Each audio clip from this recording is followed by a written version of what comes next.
В этот миг в сумеречной дымке показался второй эшелон танков.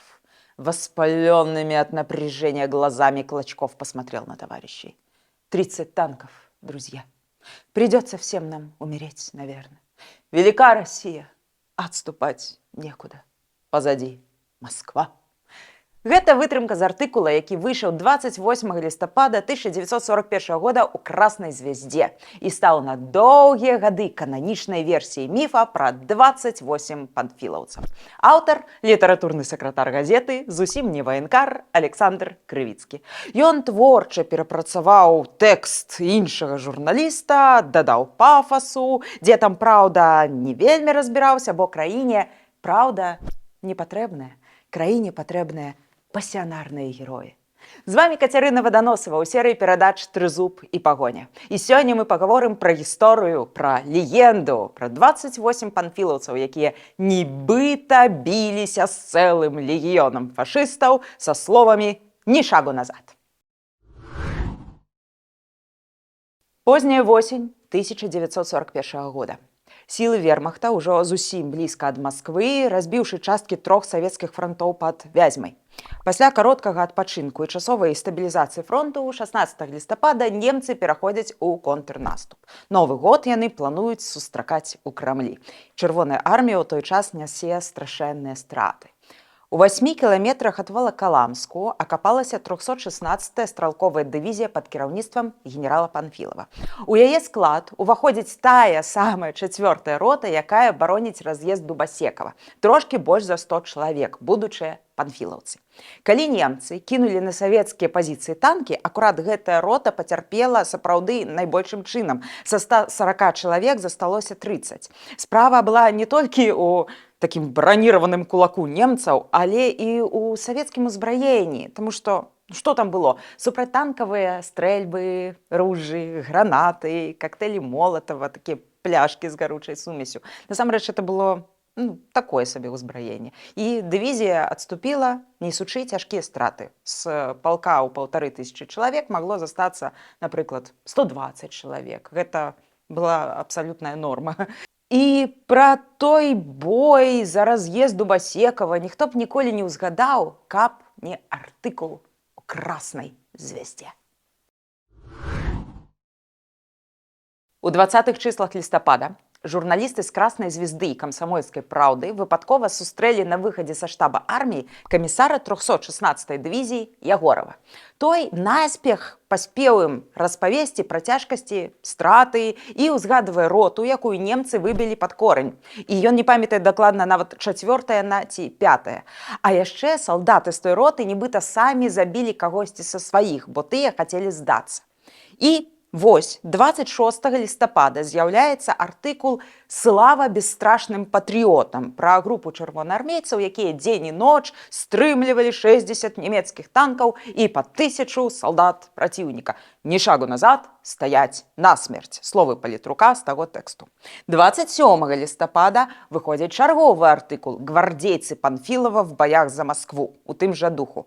Панфілаўцы загінулі ўсе да аднаго, але не пусцілі фашыстаў на Москву. Прытым знішчылі 800 салдат і афіцэраў і 18 танкаў ворага. Розныя аўтары ў дадзеным выпадку як евангелісты, як апакрыфісты. Яны пішуць прыкладна тое ж самае, але з невялічкімі адрозненнямі. А кананічнае Евангелие з'явілася на наступны дзень.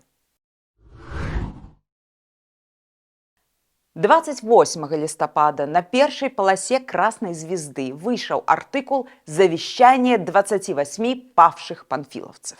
Рэдактар Ортенберг даверыў важную справу літаратурнаму сакратару Крывіцкаму. Мы пра яго ўжо казалі на самым пачатку роліка.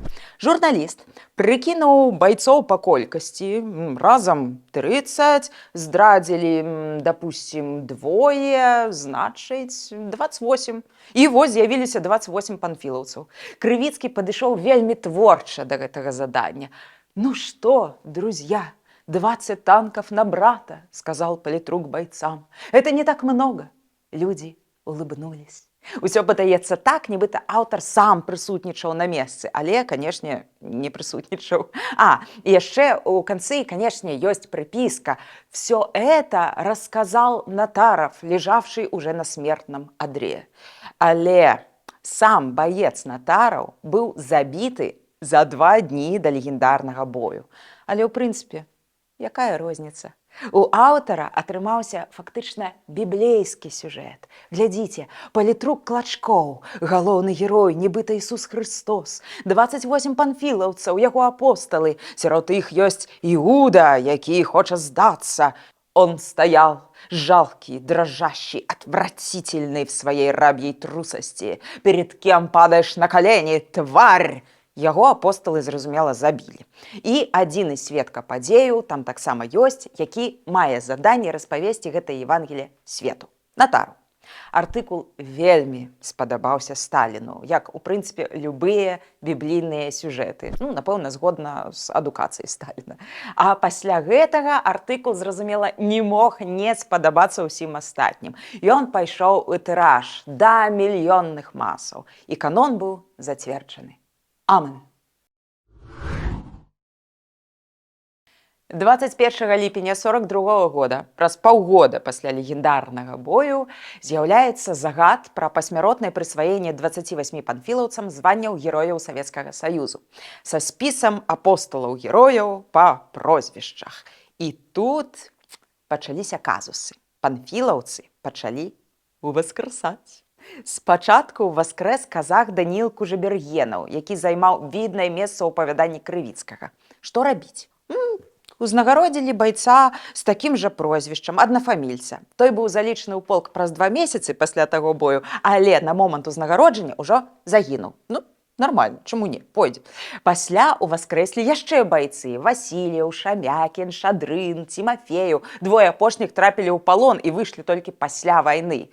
Але самая прыкольная і самая непрыемная для евангелістаў гісторыя атрымалася з Іванам Дабрабабіным. Сапраўднае ягонае прозвішча нібы Дабрабаба. Гучыць як старое казацкае.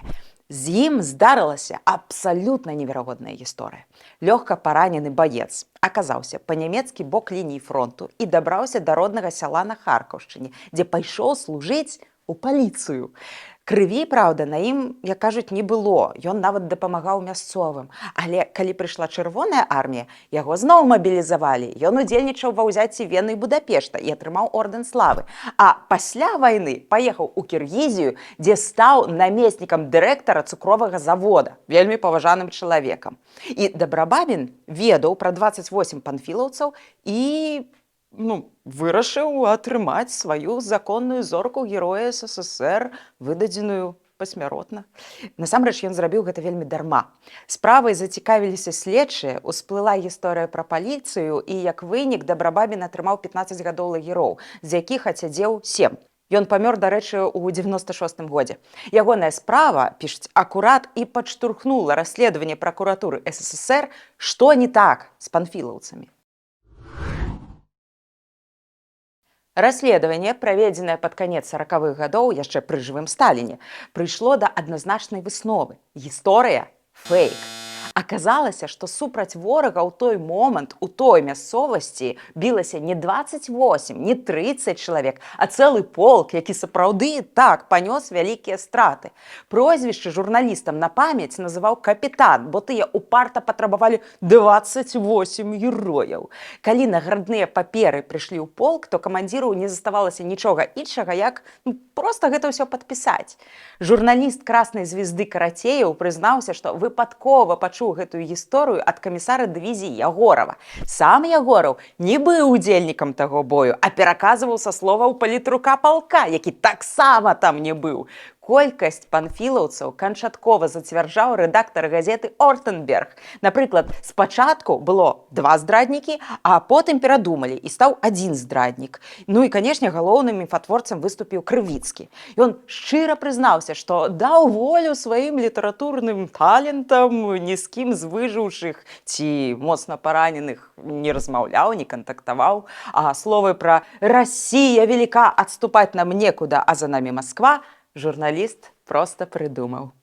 Дадатковая праверка ў 89 годзе мела той же самы рэзультат. Гісторыя пра 28 панфілаўцаў – гэта мастацкая прыдумка. Ну окей, прыдумка і прыдумка. Нічога страшнага ў гэтым няма, але у сучаснай нам пуцінскай ужо Расіі вырашылі вярнуцца да кананічнай версіі легенды, вярнуць Евангелие на аналой. Іхны міністр культуры Медзінскі зноў загаварыў пра Расію, краіну герояў і асаблівы расійскі тып стойкасці. З ягонай падачы ў 2016 годзе паўстаў аднайменны фільм «28 панфілаўцаў». Крытыкаў фільма Медзінскі тады назваў конченымі мразямі. Ну, конечно, яму ж можна, ён жа міністр культуры. А кіраўніку Росархіву Сергею Мироненко, які пасмеў выступіць з крытыкай, Медзінскі параіў займацца сваімі справамі і не даваць ацэнак. Мироненко неўзабаве звольнілі. Зразумела, што Медзінскаму таксама няма куды адступаць, бо за ім Масква. Ад сябе я хочу дадаць, што гэта гісторыя не толькі пра фантазію, якая адмаўляе рэальнасць і інтэрпрэтуе яе. Гэта яшчэ і пра любімы зараз расійскі наратыў. За родзіну трэба змагацца, пажадана, з голымі рукамі, не чакаючы зброю, падтрымку з цэнтра. І лепей за ўсё ў гэтым змаганні загінуць, каб цябе проста не стала. А родзіна пасля, калі ўзгадае, то выдасць зорку героя. А калі не ўзгадае, ну што ж, жыццё па-рознаму складваецца. З прыемнага. У 2016 годзе ў Кіеве вуліца панфілаўцаў урэшце была перайменаваная ў вуліцу добраахвотніцкіх батальёнаў. На гэтым, я думаю, варта скончыць. Глядзіце, думайце, рабіце высновы. Мы вельмі ўдзячныя за вашыя падабайкі, каментары, яны дапамагаюць прасоўваць наш контент. І таксама не забывайцеся падпісвацца на наш канал. І будзьма разам з сапраўднай гісторыяй. Будзьма разам з Украінай.